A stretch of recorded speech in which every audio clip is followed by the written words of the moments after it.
The cowboy's hand tightened around her wrist the moment the wolves started circling in the dark. Snow blasted sideways through the pine trees as Clara stumbled off the trail, her boots sinking deep into ice. Somewhere beyond the ridge, a wolf growled low enough to rattle the horses. Wyatt pulled her hard against his chest, rifle aimed into the storm. Then he whispered near her ear, "Be quiet and stay close to me." But the look on his face made Clara realize the danger wasn't only outside in the woods. What would you do if you were standing there in that storm? "This evening, you'll go to the station and meet your wife." Evelyn Mercer said it, without looking up from the ledger book in front of her. The scratching sound of her pencil filled the small general store, while wind rattled the front windows hard enough to shake the hanging lantern. Wyatt Mercer stood near the stove, snow melting slowly from the shoulders of his coat. One gloved hand rested on a sack of flour he had carried down from Cedar Ridge that morning. His beard was thick with frost. His gray eyes stayed fixed on the fire. "I never asked for one," he muttered. "That stopped mattering 3 letters ago." Evelyn finally lifted her gaze. Widowhood had sharpened her face over the years, but not softened her stubbornness. She closed the ledger and pushed her spectacles higher on her nose. "She left Cheyenne 4 days ago. You think a decent woman rides all the way to Wyoming territory in winter for amusement?" Wyatt said nothing. Outside, Red Hollow looked half-buried already. Snow packed itself against the boardwalks. Horses stood steaming near the hitching posts. Somewhere farther down Main Street, a hammer struck metal from the blacksmith shop. "You spend too many nights alone up there," Evelyn continued. "A man starts talking more to the wind than people. The wind listens better. That supposed to be funny?" Wyatt pulled his hat lower and headed for the door before she could answer herself. By the time he reached the station, the afternoon sky had turned the color of cold iron. Smoke drifted from the waiting train tracks.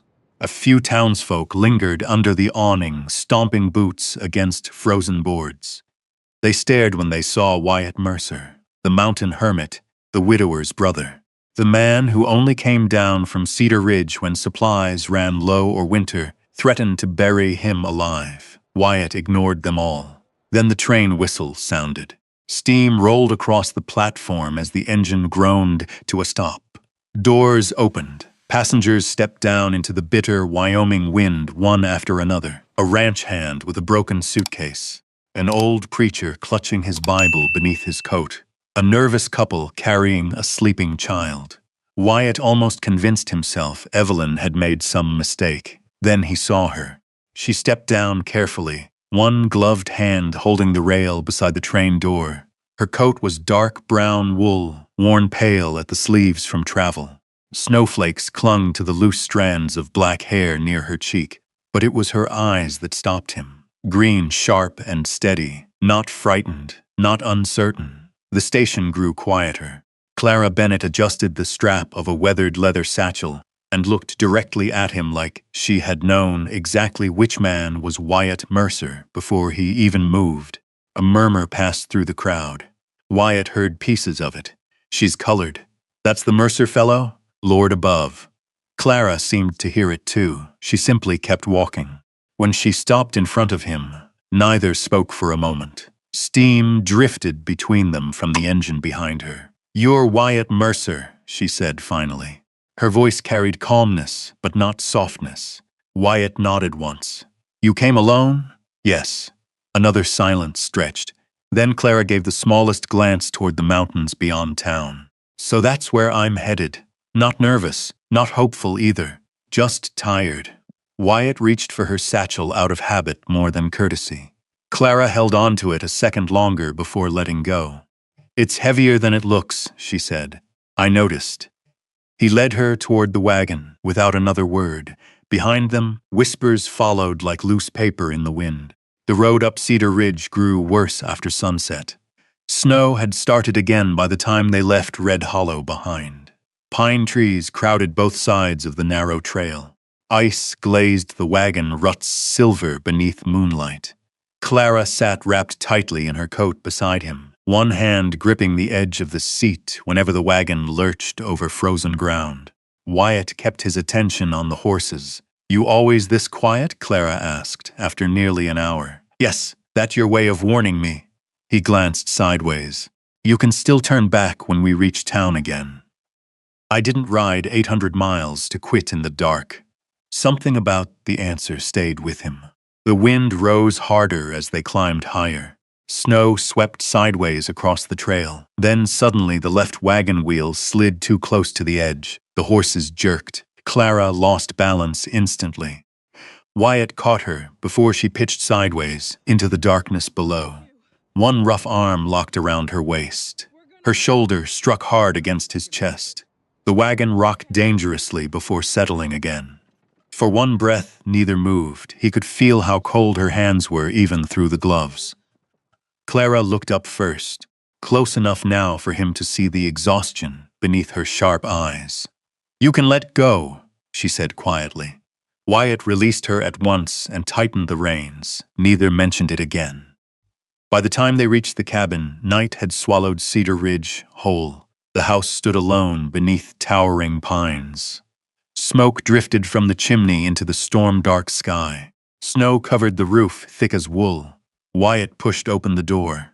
Warm firelight spilled across rough plank floors. Deer pelts hung near the stone hearth. Rifles lined the wall above a narrow table scarred with years of knife marks. Everything smelled faintly of cedar smoke, leather, and black coffee. Clara stepped inside slowly.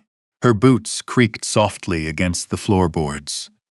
Wyatt set her satchel near the hearth while she looked around the cabin without speaking. At the back of the room hung a faded canvas curtain separating the single bed from the rest of the house. No curtains on the windows, no flowers, no softness anywhere, only survival. The fire cracked loudly between them. Then Clara spoke at last. "A man can sleep here." Her eyes moved across the empty walls. "But no one can live here." Wyatt removed his gloves slowly.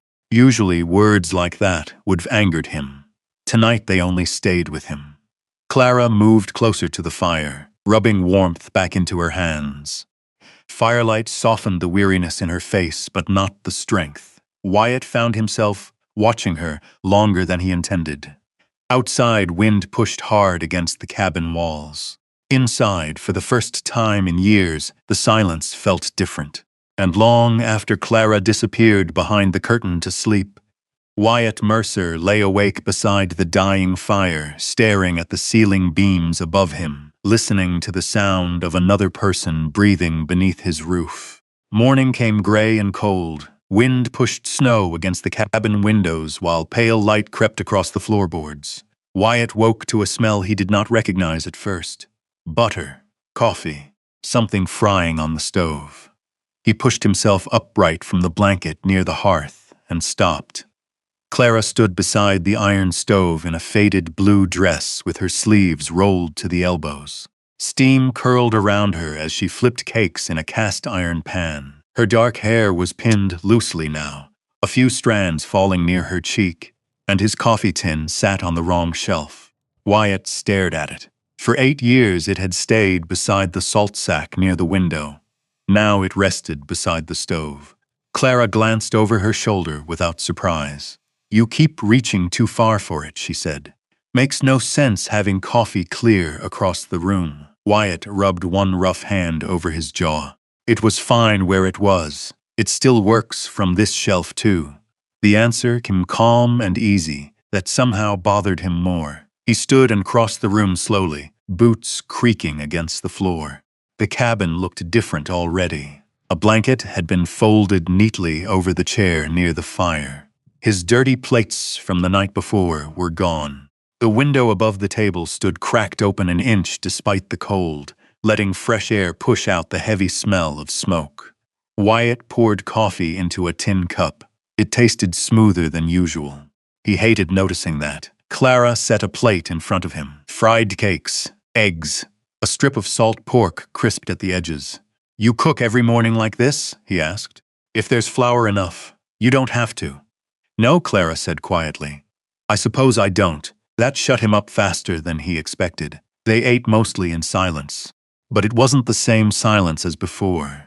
This one carried movement beneath it, small sounds, her spoon against the plate, the wind outside, the soft crackle of the stove. Wyatt finished first and reached for his coat. "I'll be checking fence lines before the next storm rolls in." Clara nodded once.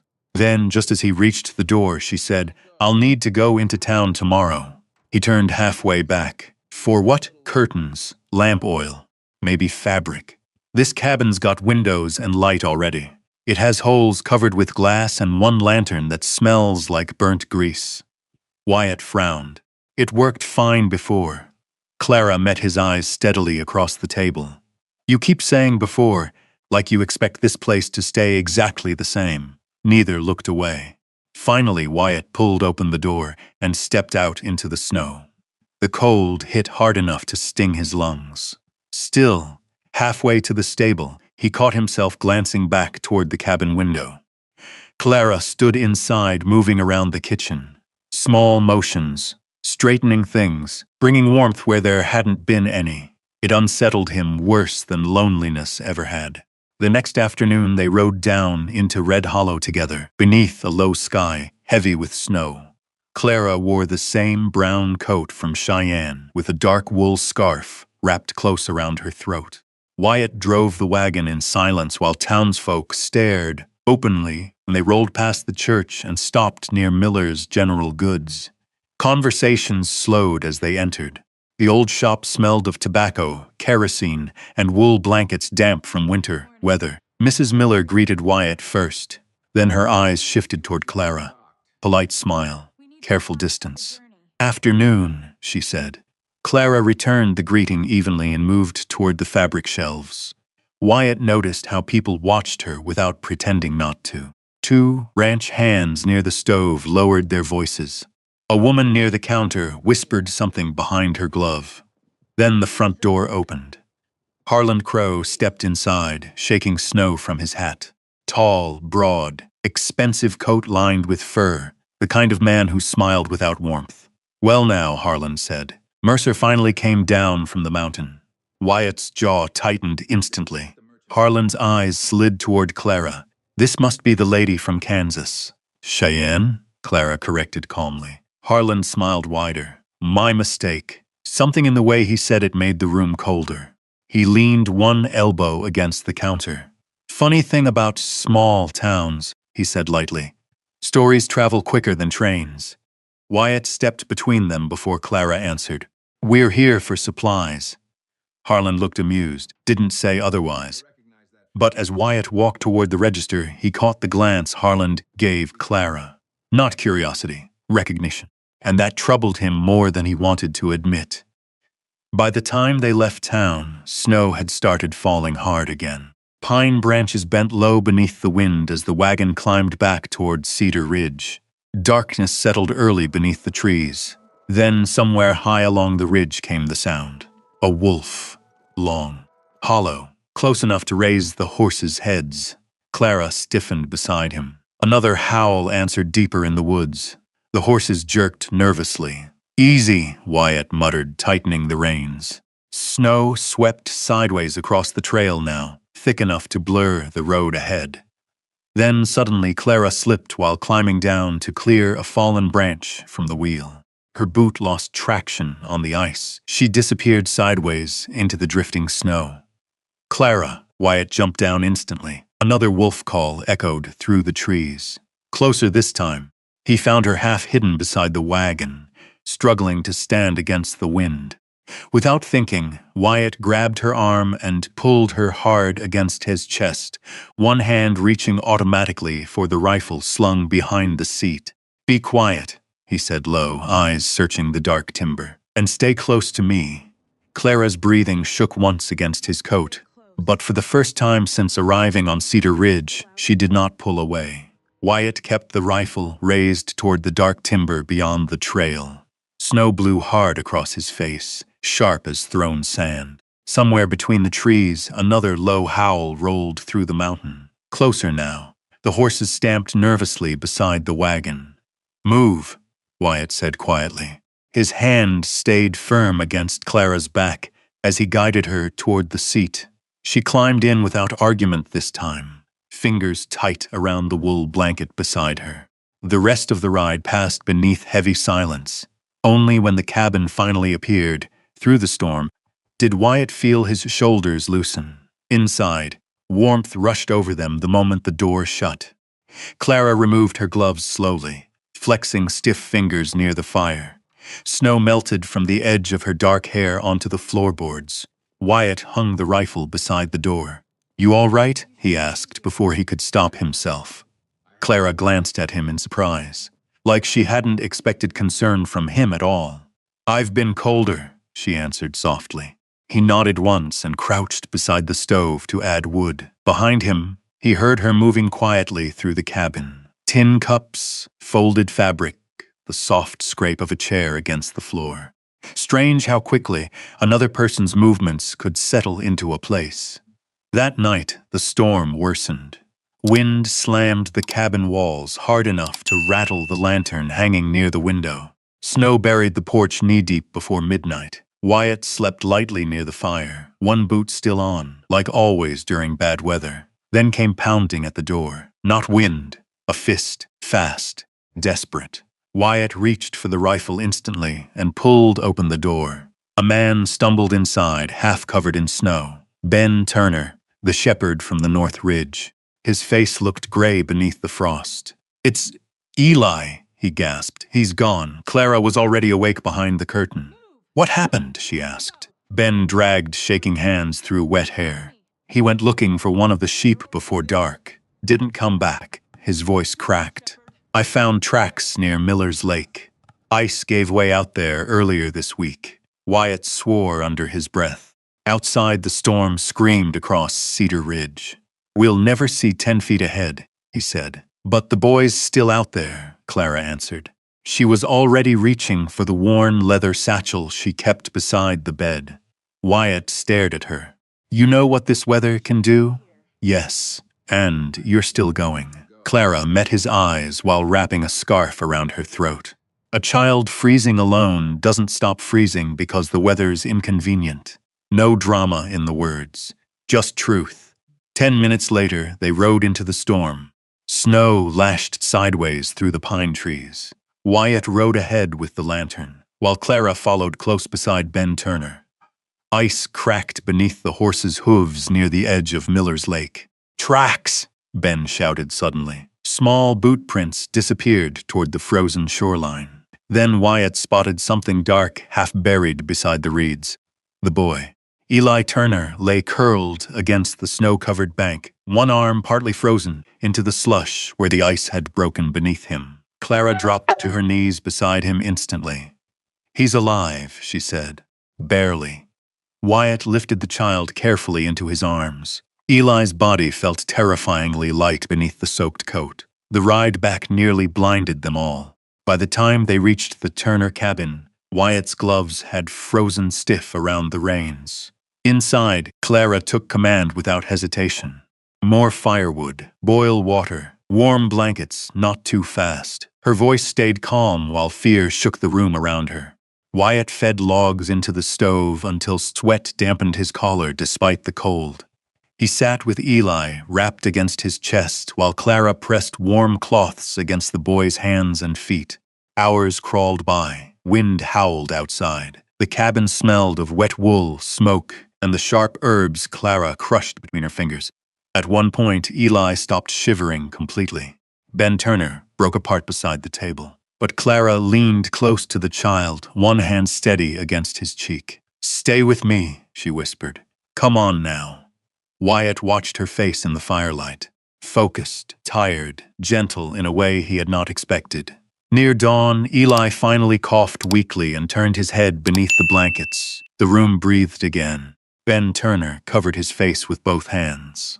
"Thank God." Clara sat back slowly, exhaustion showing for the first time in her eyes. "He'll live," she said. When they finally rode home after sunrise, neither Wyatt nor Clara spoke much. The storm had passed. Fresh snow covered Cedar Ridge untouched and bright beneath pale morning light. Back at the cabin, Clara nearly fell asleep, pulling off her coat. Wyatt took it gently from her hands and hung it beside the fire. "You should rest," he said. She tried answering, but only nodded faintly instead. A few minutes later, Wyatt found her asleep at the table, one cheek resting against folded arms beside an untouched cup of coffee. For a long moment he simply stood there, looking at her. Then, carefully, awkwardly, he lifted her into his arms.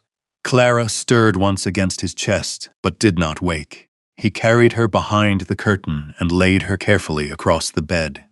Her hair had loosened completely now. Dark strands spread across the pillow. Wyatt pulled the blanket higher around her shoulders. Then Clara's eyes opened. For one still moment, neither moved. His hand remained near her face. Her breath touched his jaw. The space between them narrowed slowly, naturally, like neither one meant for it to happen. Wyatt leaned closer. Then heavy pounding exploded against the cabin door. Both jerked apart instantly. Wyatt cursed softly and strode toward the front room, opening the door hard enough for cold air to rush inside. Harland Crow stood on the porch beneath the morning snow. His eyes moved once toward the bed curtain behind Wyatt, then back again. "You should ask your wife," Harland said evenly. "How many men died around her before she came here?" The wind pushed snow through the open doorway between them. Wyatt's hand tightened against the edge of the door. Harland brushed snow from his coat sleeve, like he had come only to discuss weather and cattle prices. "Heard some interesting things from a freight driver out of Kansas City," he continued. "Funny how stories travel." Behind the curtain, the cabin stayed silent. Too silent. Wyatt finally spoke. "You done talking?" Harland smiled faintly. "Just thought a man ought to know who he invited into his home." "My home ain't your concern." For the first time, something colder slipped into Harland's eyes.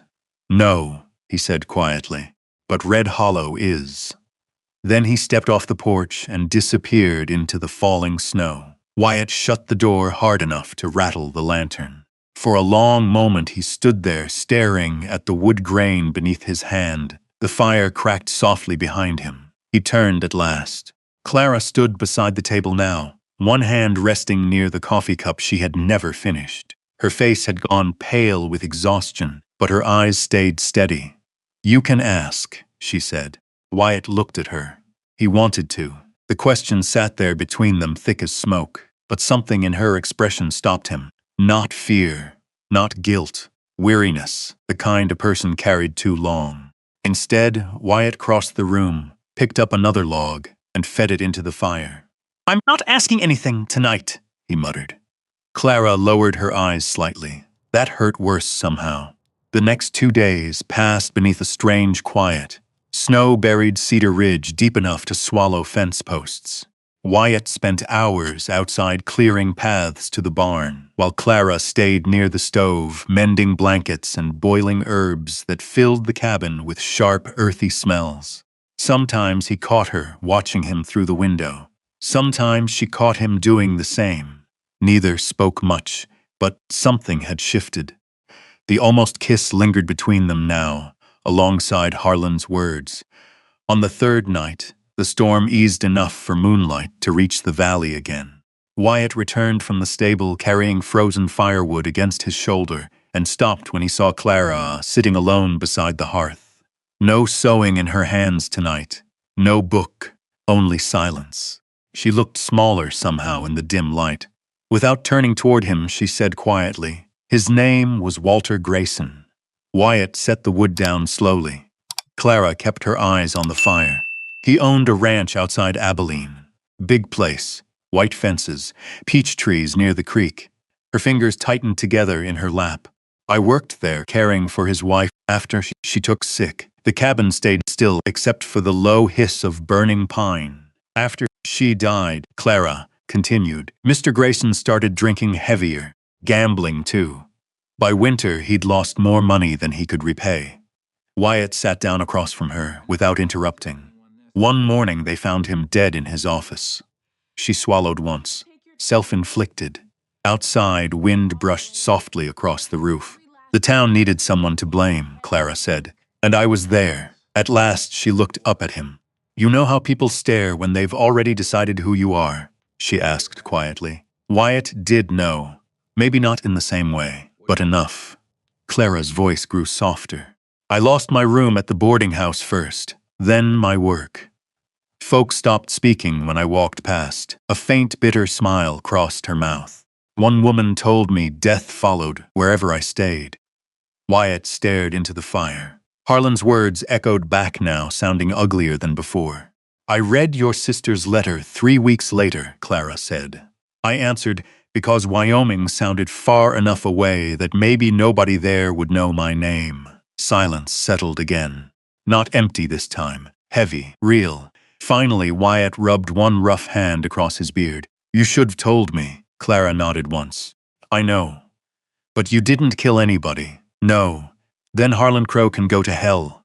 The words came out harsher than he intended. For the first time that night, Clara's shoulders loosened slightly. But by morning, Red Hollow was already talking. Harlan had made sure of it. 3 men refused Wyatt at the trading post that afternoon. Another stopped speaking when Clara entered Miller's store for flour. By evening, whispers followed them openly through town. The cursed woman. Bad luck. Death around her. Wyatt heard every bit of it, and so did Clara. That night she barely touched supper. After midnight, Wyatt woke to the sound of quiet movement. He sat up instantly. Clara stood near the door, wearing her coat and gloves. Her satchel rested beside her boots. Snow swirled outside through the cracks around the frame. You leaving? Wyatt asked roughly. Clara froze. For a moment she said nothing. Then, it'll get worse if I stay. Wyatt stood slowly from beside the fire. The town already hated me before you got here. This is different. No, he said. It ain't. Clara's eyes glistened in the lantern light, though she held herself steady. You don't deserve this because of me. Wyatt crossed the room before she could reach the door. Outside, wind slammed against the cabin walls. Inside, neither seems able to breathe right. Finally, Wyatt spoke again, voice lower now. Don't leave this mountain. Clara looked at him then. Really looked. And Wyatt felt every wall inside himself splitting apart. He swallowed hard. Don't leave me alone again. The words hung there between them, raw and unfinished. Clara's mouth trembled once. Then suddenly tears slipped down her face faster than she could hide them. Not loud crying, not dramatic. Just years of hurt finally breaking loose in the quiet of a snowbound cabin. Wyatt stood helpless for one long second before carefully taking her satchel from her hand and setting it back beside the table. Clara didn't stop him.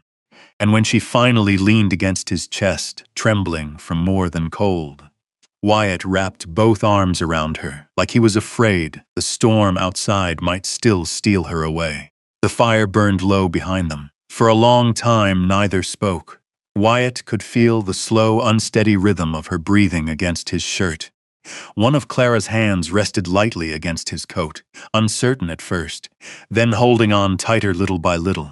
Outside, wind swept across Cedar Ridge. Inside, something quieter settled between them. By morning, the storm had passed. Sunlight spilled across the snow in blinding silver streaks.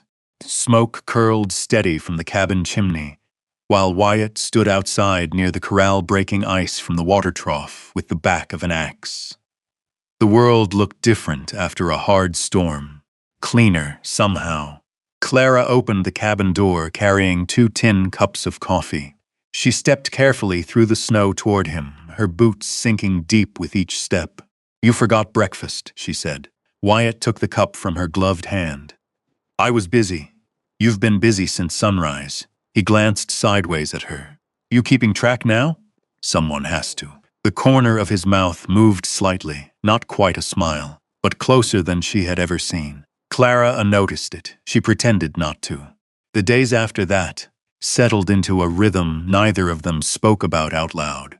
Wyatt repaired fence posts, damaged by winter winds, while Clara patched old blankets and sorted dried herbs across the kitchen table. Some evenings, she read aloud from an old newspaper Evelyn had sent up from town wrapped around coffee beans.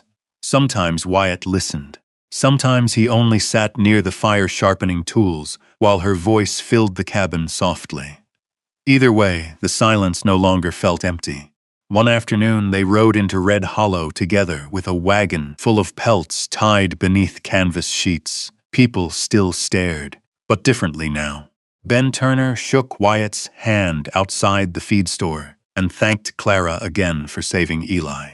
Mrs. Miller slipped an extra loaf of bread into Clara's parcel without charging for it. Not everyone changed. Harland Crow watched from across the muddy street near the church, dark coat buttoned against the wind. "You're making a mistake standing beside her," he said quietly as Wyatt passed. Wyatt stopped. Snowmelt dripped from the roofline beside them.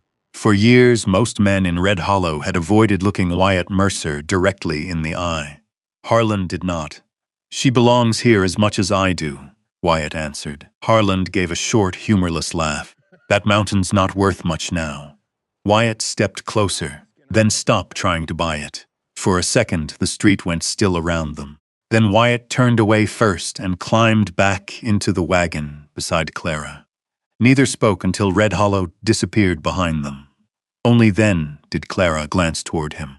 "You didn't have to do that." "Yes," Wyatt said simply. "I did." The wind lifted strands of her hair loose beneath her hat. Clara looked down at her gloved hands after that, though Wyatt noticed the faint color warming her cheeks despite the cold. Winter slowly loosened its grip on Cedar Ridge. Snow shrank back from the fence lines first. Then patches of grass appeared beneath the pines.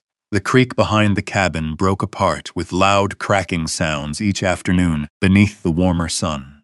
Life returned little by little, so did laughter. One evening, Clara burned biscuits badly enough to smoke the whole cabin. Wyatt opened both windows while she stood near the stove, fanning smoke with a towel and muttering under her breath. "You trying to poison me?" he asked. Clara stared at him. Then unexpectedly, Wyatt laughed. A rough, rusty sound like something unused too long. It startled both of them.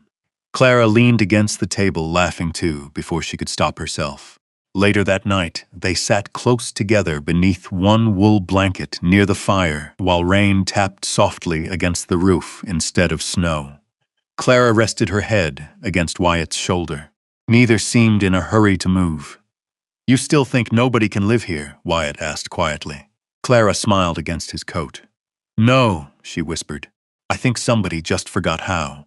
By early spring, people from neighboring ranches started riding up Cedar Ridge asking for Clara's help, with fevers, burns, coughs, and broken fingers. She never turned anyone away. Wyatt watched her move through the cabin with calm, steady hands and realized the place no longer belonged only to him. And strangely, he no longer wanted it to. One cold morning near the end of March, Clara stood alone on the porch after Wyatt rode out to check the lower pasture. She pressed one hand lightly against her stomach. Still, thinking. When Wyatt returned near dusk, he found her sitting quietly by the fire with tears shining in her eyes. Fear hit him instantly. "What happened?" Clara looked up slowly. For a second, she seemed almost unsure how to say it. Then a small, trembling smile reached her mouth. "We're having a baby." Everything inside Wyatt Mercer went completely still. The room, the fire, even the wind outside. He lowered himself slowly into the chair across from her without taking his eyes off her face. "A baby," he repeated quietly. Clara nodded once. For a long moment, he said nothing at all. Then finally Wyatt stood, crossed the room, and knelt beside her chair.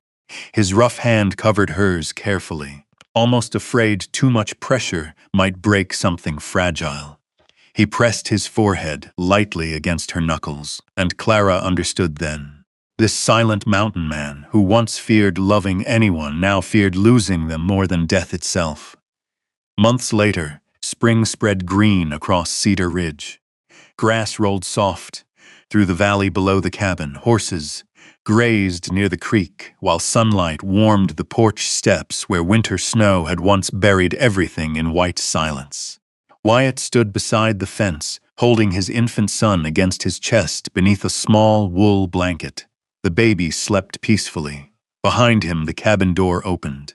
Clara stepped outside carrying the patchwork quilt she had sewn during the long winter nights. Wind lifted her dark hair softly around her face. Wyatt looked toward the cabin. Once it had held only smoke, loneliness, and a man waiting for nothing. Now there was coffee brewing inside. Laughter. Tiny socks drying near the stove. A woman waiting for him at supper. A family. He glanced down at the child in his arms before looking back toward the mountain horizon, glowing gold beneath the setting sun. "Guess this mountain finally sounds alive," he murmured. And for the first time in many years, Cedar Ridge no longer felt lonely at all. Maybe that's why this story stays with people long after the fire burns low. Because deep down, most folks know what it feels like to carry silence around too long, to build walls so high that even kindness starts to feel unfamiliar. Wyatt thought loneliness kept a man safe. Clara thought running far enough could bury the pain people left on her shoulders. But somewhere between the winter storms, the coffee cups, the long, quiet nights, and two people learning to trust again, they found something neither one expected. Not perfection, just someone willing to stay. And maybe that's what healing really looks like sometimes. Not grand speeches, not miracles. Just a hand reaching for yours in the cold and refusing to let go. If you had been standing on that mountain, if you had spent years believing nobody would ever choose you, would you have opened the cabin door too? Leave a comment and tell me where you're listening from tonight. And if stories like this still mean something to you, stories about second chances, worn-out hearts, and people finding home in each other when they least expect it, then stay close a while longer. There are plenty more waiting just beyond the next trail.